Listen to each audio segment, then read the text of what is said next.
कभी किसी पक्षी को घोंसले की नींव बनाते देखा है?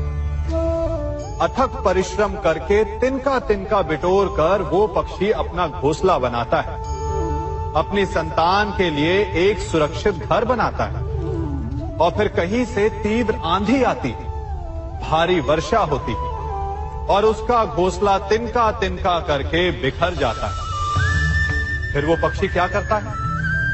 वो रोता नहीं, ना ही विलाप करता है।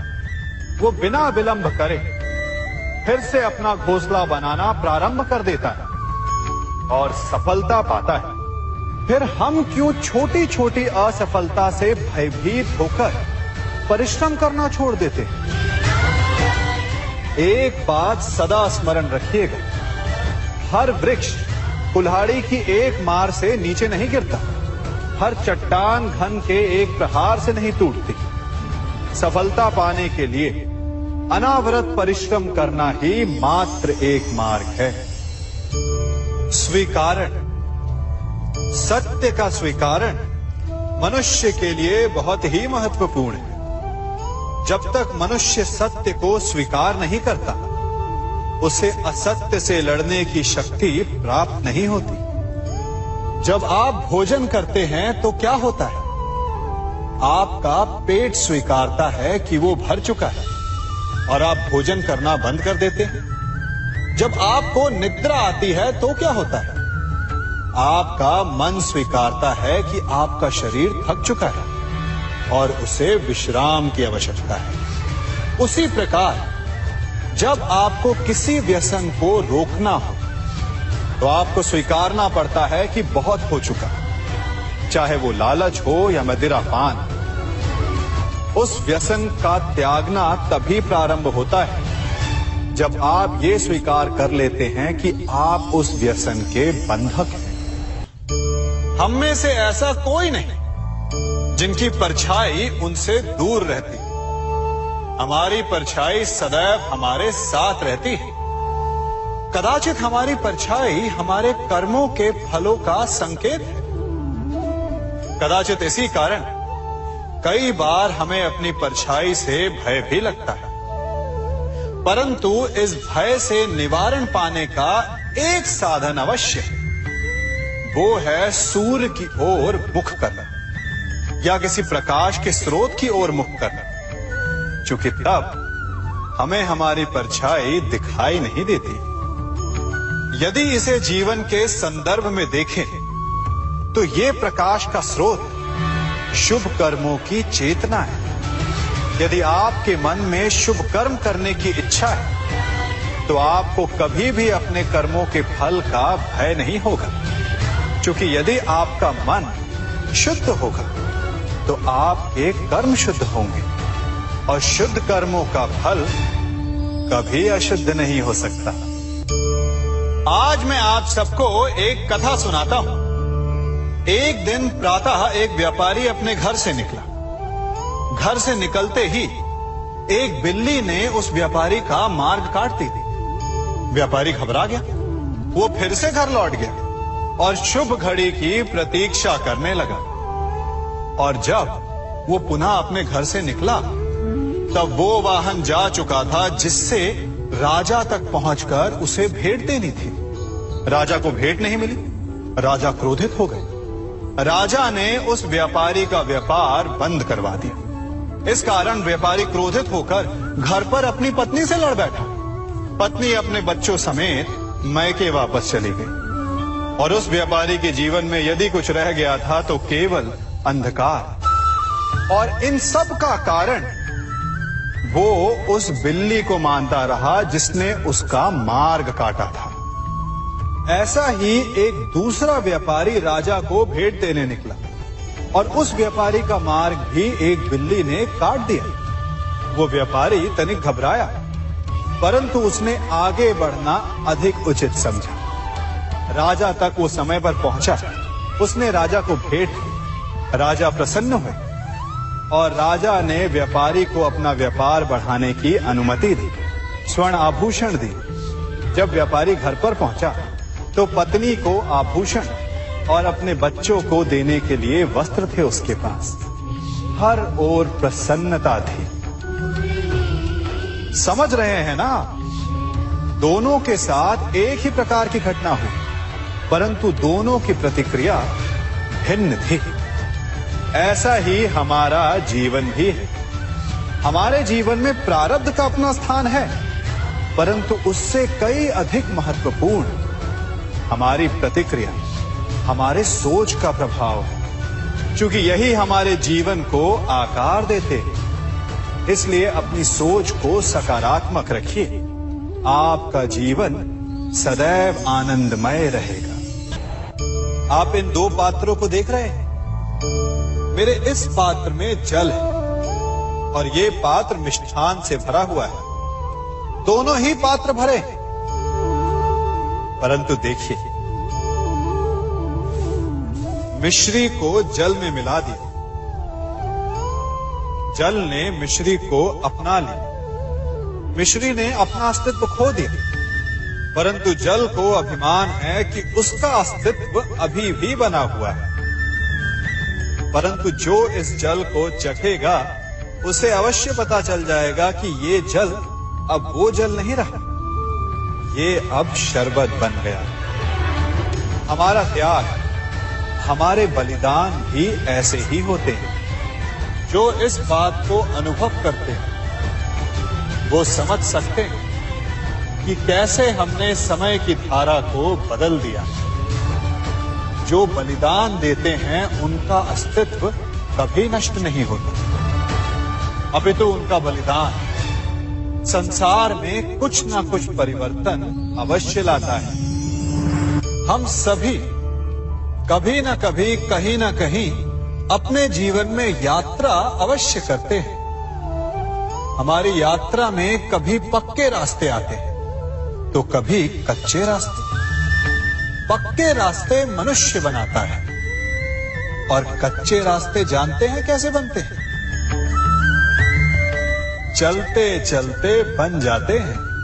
जब लोग एक स्थान से जाते हैं तो पैरों के दबाव से नीचे की घास कुचल जाती है। बार बार उस मार्ग से जाने से धीरे धीरे मार्ग स्वतः ही बन जाता है। और यही जीवन है, यही नियति है। जब आपके जीवन में आपको मार्ग ना मिले तो रुकिए नहीं, आगे बढ़ते रहिए और आपके पैरों के दबाव से मार्ग स्वतः ही बन जाएगा। हम सभी अपने जीवन में सफलता चाहते हैं, है ना? उसके लिए हम रात दिन परिश्रम करते हैं, कड़ी मेहनत करते हैं, परंतु फिर भी असफल हो जाते हैं। परंतु ऐसा क्यों होता है? कभी सोचा आप सबने? क्योंकि सफलता पाने का मंत्र बड़ा कठिन नहीं, बड़ा सरल है। उचित विचार, उचित समय, उचित स्थान पर उचित प्रहार। जब आपके विचार, समय, स्थान और प्रहार यानी परिश्रम उचित है तो सफलता आप ही को मिलेगी। जिस प्रकार एक लोहार लोहे से कुछ बनाते समय उस लोहे के सही ताप तक के आने की प्रतीक्षा करता है और समय आने पर उचित स्थान पर पर्याप्त बल से प्रहार करता है और लोहा आकार ले लेता है, ठीक उसी प्रकार आपकी सफलता भी आकार लेती है। हम सभी को अपने जीवन में कभी ना कभी निराशा मिलती है, असफलता मिलती है और अधिकतर लोग इसके पश्चात भाग्य का रोना लेकर बैठ जाते हैं। कुछ कहते हैं कि जिस स्थान पर मैं हूं उससे कई ऊंचे स्थान पर होने के योग्य था, परंतु नहीं जा पाया। किसी को पीड़ा है कि उसे जो मिलना चाहिए था वो उसे नहीं मिला, भाग्य ही बुरा था। भाग्य क्या होता है? भाग्य वन में खिला पुष्प देवताओं को चढ़ाया जाएगा या किसी सुंदरी की वेणी में वो सजेगा या फिर उसे कुचल कर उत्पाद बना दिया जाएगा। ये सब एक पुष्प के नियंत्रण में नहीं होता, परंतु जब तक उस पुष्प का अस्तित्व है सुगंध बिखेरना उसके वश में अवश्य है। परंतु भाग्य हमारे वश में नहीं, और जो हमारे वश में नहीं उसके लिए दुखी होने से क्या होगा। कर्म पर वश है, वो कीजिए और धीरे धीरे भाग्य आपके वश में आ जाएगा, क्योंकि कर्म ही प्रधान है। सम्मान। मनुष्य के जीवन में सम्मान का बहुत अधिक महत्व है। वो उसे अपने हृदय, अपने मन से जोड़कर रखता है। कदाचित इसीलिए हम शत्रु के सम्मान पर चोट पहुंचाते हैं, ताकि उसे पीड़ा पहुंचाई जा सके। परंतु ऐसा करने से सावधान रहे मित्रों। शरीर पर लगी चोट मनुष्य भुला सकता है, परंतु उसके सम्मान को लगी चोट उसे जीवन भर पीड़ा देती है। और स्त्री के मान सम्मान पर लगी चोट उसे उस सीमा तक ले जाती है जहां उसे केवल प्रतिशोध दिखाई देता है। यदि अपने शत्रुओं को जीतना है तो प्रेम से जीतिए, अपने कर्मों से जीतिए। उन्हें अनुभव करवाइए कि उनसे भूल हुई है। किसी के सम्मान को ऐसी चोट ना पहुंचाइए कि वो आपका नाश करने पर उतरा है। स्मरण रखिए, किसी का अपमान करके आपके हृदय को कदाचित थोड़ा संतोष आ जाए, परंतु उस अपमान से आप कई हृदयों को आघात पहुंचाते हैं और अपने लिए एक शत्रु और बढ़ा लेते हैं।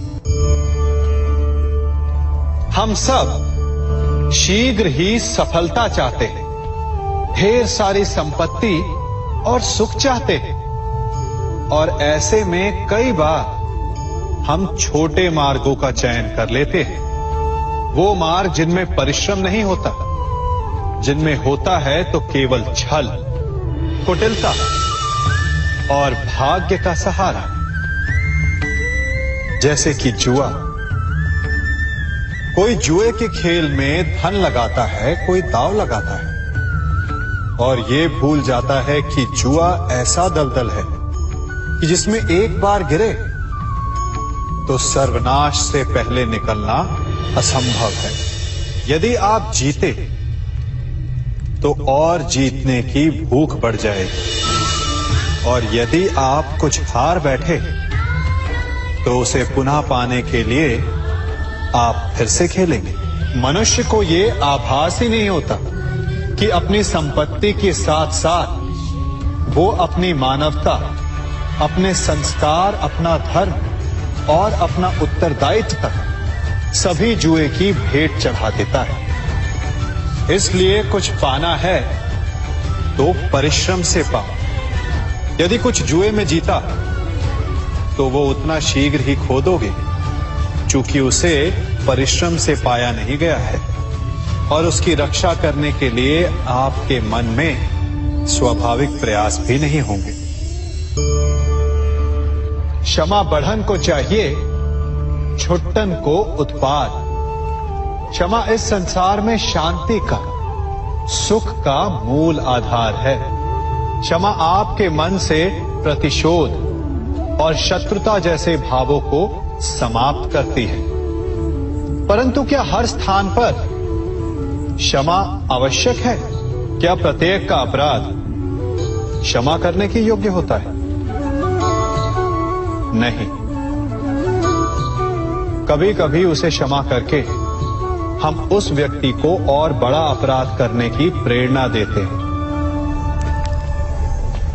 और ऐसा ही अपराध है स्त्री का मान भंग करना, जिसमें क्षमा की कोई अवस्था नहीं। यदि सिंह भूल से गाय के बछड़े का अखेट कर ले तो उसे क्षमा किया जा सकता है, परंतु यदि वो नरभक्षी हो जाए तो उसके केवल दो स्थल होते हैं, या तो पिंजरा या फिर मृत्यु की गोद।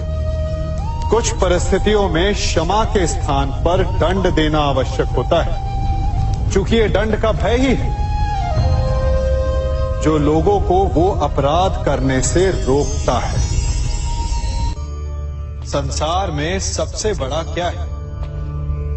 अभिमान और बाहुबल या विश्वास और आस्था? निश्चित रूप से बाहुबल के महत्व को नकारा नहीं जा सकता। मनुष्य अपने बाहुबल से पर्वत को मैदान बना सकता है, सागर सुखा सकता है, मरुस्थल में नदियां बहा सकता है, परंतु बाहुबल को सहारा होता है विश्वास का। यदि मन में विश्वास ना हो तो बाहुबल किसी काम का नहीं। वो कौन सा बल है कि मोर आकाश की ओर ताकते हैं? वो विश्वास ही तो है जिसके कारण वर्षा होती है और दोनों की प्यास बुझती है।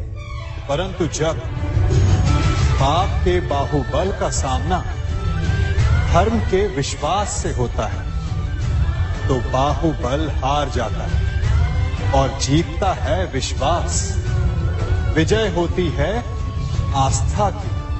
यदि आप सत्य के मार्ग पर चल रहे हैं और आप अपने इष्ट में आस्था रखते हैं तो किसी भी पापी का बल आपका कुछ नहीं बिगाड़ सकता। कभी सोचा है हमारा जीवन भी उस रेत की घड़ी की भांति है? जो रेत नीचे गिर चुकी है वो हमारा अतीत है, जो अब भी ऊपर है वो हमारा आने वाला भविष्य है, और वर्तमान ये संकुचित स्थल है जहां से धीरे धीरे करके रेत गिर रही है। अर्थात हमारे पास जीने के लिए यही एक क्षण है। उसका उपयोग कैसे करना है ये हम पर निर्भर करता है। जो बीत गया उसका दुख मनाना है या जो भविष्य में होने वाला है उसकी प्रतीक्षा में क्रोध करना है। सब कुछ करने के लिए यही एक क्षण है।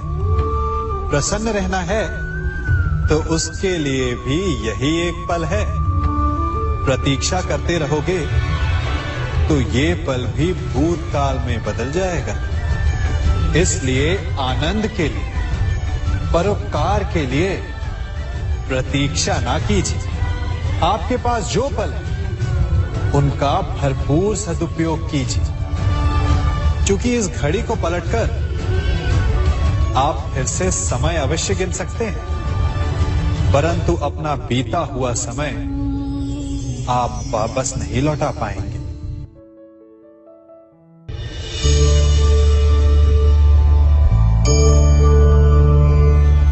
मनुष्य के जीवन में संतान का बहुत महत्व है। उस संतान के लिए वो कितने कष्ट सहता है, उसे पालता है, पोसता है, और यदि यही संतान संताप का कारण बन जाए तो क्या ये उसका दोष है?